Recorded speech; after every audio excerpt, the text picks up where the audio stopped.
Hi, everyone, and welcome to Studio Jake. I, of course, am your host, Jacob Airy. Before we dive into the topic, just want to remind everyone that I write novels. So, this is my very first novel. It's called Cacophony, A Tale of Faith and Fear. It's about a group of demons who try to take over a town, and the angel sent to stop them. I also have this trilogy, The Seven Royals. So only the first two books of the trilogy are out. I'm currently writing the third one. It's going along really well. So I hope you'll give the first two a try.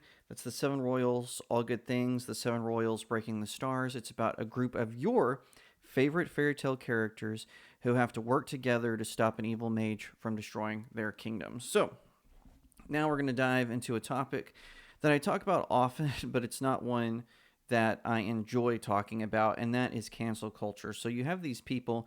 There's basically two versions of cancel culture denialism. First, people say, "Oh, well, it's just consequences culture. This person said this thing umpteen years ago, and now they're getting their comeuppance." Or there's this version that says it doesn't exist at all, and that's because the people who deny it, it's never happened to them before.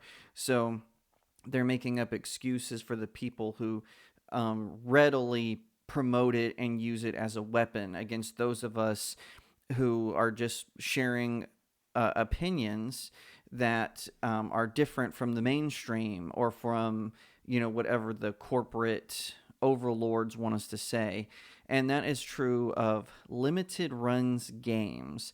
So basically what happened was their community manager. Now, I don't know what the community manager did for Limited Run's game. I'm not going to say her name because she has been harassed enough, but she is an innocent victim in that she followed some basically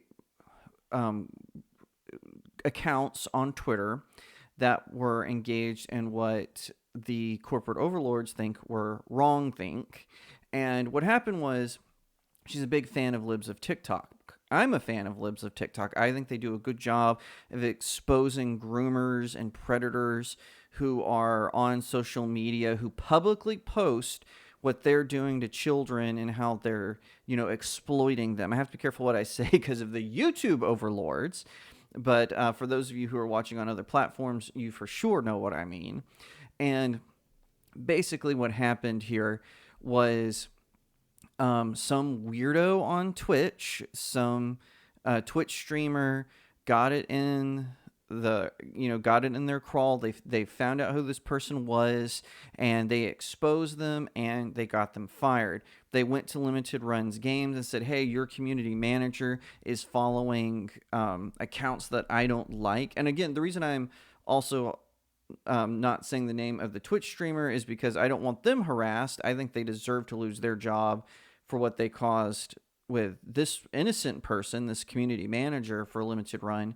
And Limited Run Games caved to this weirdo who just thought that their former community manager engaged in wrong thing. This is wrong. This person, she did nothing wrong. All she did was she shared a couple of tweets, she liked a couple of things, and she followed a certain amount of comments. Her account was locked as a result of the harassment she got. And Limited Run Games put out this pathetic, sad tweet. "Oh, we believe in inclusivity," and yet they fired a woman just because she ticked off some rando Twitch streamer. It makes no sense. And the fact that these corporations give these weirdos so much power that they can literally shift how a whole corporation hires, how they promote people, how they do certain things is bad. It's toxic, and we need to stop it. We as the consumers need to say, "No, Limited Run Games, you did the wrong thing." And I hope that this former community manager, I hope she sues, because this is she did nothing wrong. She didn't violate any rules. By the company's own admission, they just fired her basically for having wrong think. Didn't meet up with their community standards, whatever the heck that means.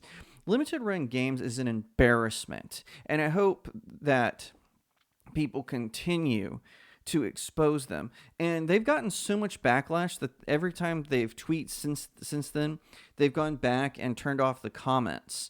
And because people have come together and said, "What you did was wrong," and those people are correct.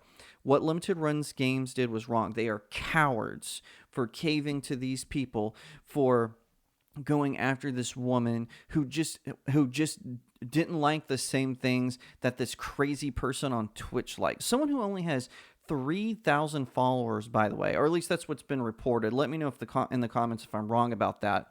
But it's just absolutely embarrassing. Now, please don't go and harass anyone. Don't dox anyone. Obviously, don't do that. That is wrong. But you can let Limited Games Run know that you think that this was wrong. Go to their website, contact them through their support page, contact them on Twitter, flood their DMs, let them know that what they did was wrong, that they can't just cave to these weirdos on Twitter who probably don't even, or I should say social media as a whole, not just Twitter or not just Twitch, social media as a whole. They should not be able to control this narrative. They are a small group of people and they all have bullhorns. And they would rather go after a woman who did nothing wrong, who was just going about her day, and they would rather ruin her life than get out there and get a real job. It's an embarrassment that these corporations like Disney, like Starbucks, like Warner Brothers, they cave to these really odd people who have never faced any real adversity in their life, and so they have to make life miserable for people that they hate. And it's just gross, and I hope that Limited Games continues, and their owners, I hope that they continue to get called out for this bad behavior. And I hope that this former community manager, I hope that she sues their socks off. Now, I'm not a lawyer. I'm not giving any legal advice. I'm just saying I hope it comes to that, because she deserves to have justice for what was done to her. Thank you so much for watching this video. I hope that you'll give it a thumbs up, that you'll leave me a comment and tell me what you think, that you'll share it out with your friends, and of course, consider subscribing to StudioJake. I cover all kinds of nerd and pop culture topics, including film, television, anime, comic books, and so much more. I hope that you'll also head over to my main website, StudioJakeMedia.com, where I have even more news, views, and commentary. Also, if you'd like to support the channel, head over to my locals page. That's studiojakemedia.locals.com. It's the best way to support me. I'm trying to build a little community there. I have exclusive reviews and articles, so definitely head over there and check it out. And I'll see you next time right here on Studio Jake.